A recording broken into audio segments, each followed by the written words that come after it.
morning, guys. So it is 9:03.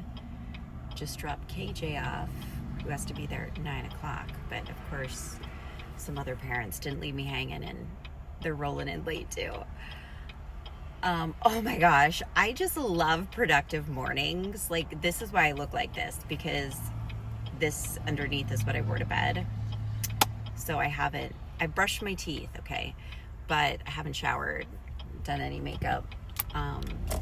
But I have gotten so much done. It's like wild. It's just wild. And I just love productivity, including a bunch of prayer time too. It's just crazy. Anyways, and I'm feeling super energized. So got to share that, because I always share when I'm feeling super tired and frumpy. Anyways, I was thinking of something yesterday and I wanted to share it, especially because, look at Satan trying to throw me off.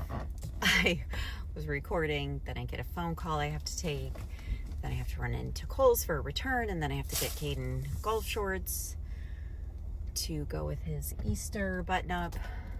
The kid, like, legit is just getting so tall. It's like pants just I don't even know. And then I'm in there in Kohl's, like, looking at golf shorts, and it's like numbers, like 30, 32, and then inseams and 9 and 10. And I'm like, Caden is tall and thin. I don't even know. Just a regular fit and slim fit. Of course, he would be a slim fit. But these, like, other numbers, I just don't know. So I did my best. But my point was thinking that this is Holy Week, okay? God performs miracles every single day. It doesn't need to be any particular holiday, any particular day of the week. God is like not even a snap of a finger, millisecond, can do what he wants when he wants. We all know this. However, during this Holy Week, the greatest act of love of all times, the greatest act of mercy of all times, the greatest just selflessness of suffering of all times for you happens this week. The greatest miracle of all times happens this week. All of us are going through something, right? All of us have special intentions in our hearts. All of us have special prayer requests. Don't feel guilty about asking God to come through big. I've said this before, and I need to say it again, and I'm probably going to need to say it more times, so just even one person hears it each time. Because again, even if these messages I do, if God is going to make it so it reaches one person that needs to hear it, then praise be to God. But do you know, so often we just put these limits upon God. Like, we ask for too small, as if the most powerful entity, our Heavenly Father, the most powerful force in the entire universe, as if he can't do it. It's like, okay, Lord, if you can help me get a C on the test. It's just as easy for God to help you get the A on the test than it is the C. Okay, Lord, if you just, the situation in our family, like, no. Ask big. Don't put limits upon God. Technically, that's a slap in his face if you think about it. I mean, it really is.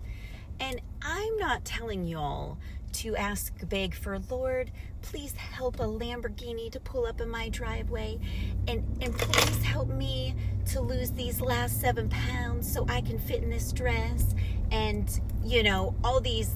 I'm not telling you or encouraging you to ask for things in vain or just very selfish things, because that's not what I'm talking about.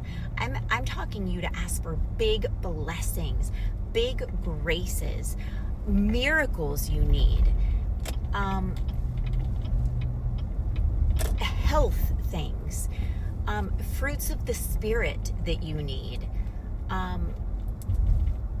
forgiveness, repairing relationships, big things, a miracle with a job. So hopefully that makes sense. But again, don't put limits on God ever. And come to him with the small things, come to him with the big things. I think we forget to until things are catastrophic, that's only when we go to him. I go to God for the small things too. It's either, Lord, please help this podcast go well. Please help this phone call go well. Lord, I'm doing the dishes and I'm ready to explode.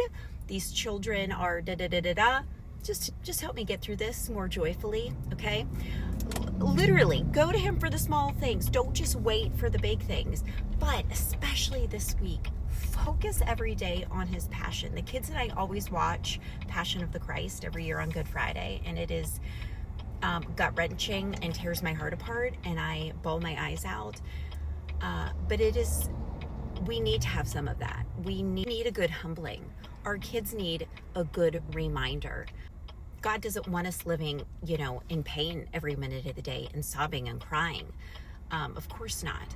But it's such a delicate dance of an equal balance of loving God, having this childlike faith and trust in him, having a good holy fear of him, which so many people lack today, because again, we have this incredible, forgiving, merciful Father.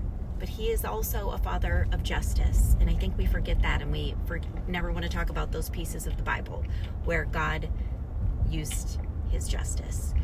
And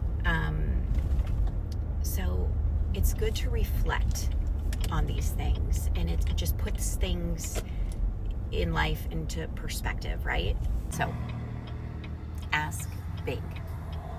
Expect big. Thank God in advance for bringing this to fruition. And watch what happens. Be in this spirit of gratefulness and joyfulness and peace, knowing God has it. Jesus, I trust in you. Jesus, I love you. Jesus, thank you for having this. And let God do his thing, especially during this Holy Week.